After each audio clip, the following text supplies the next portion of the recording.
पर महामृत्युंजय का जो मंत्र है वो वहीं प्रकट हुआ।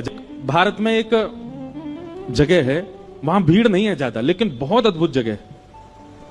उस स्थान का नाम है जागेश्वर। क्या नाम है? जागेश्वर।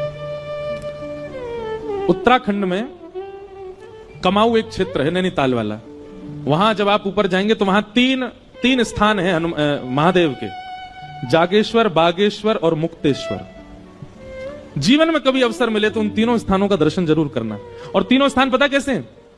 मुक्तेश्वर पहाड़ की चोटी पर है, बागेश्वर समतल में है और जागेश्वर नीचे पाताल में है। और जागेश्वर स्थान जो है ना, यहां पर महामृत्युंजय का जो मंत्र है वो वहीं प्रकट हुआ, जागेश्वर। इसीलिए उनका, वहां के महादेव का नाम है जागनाथ। ओम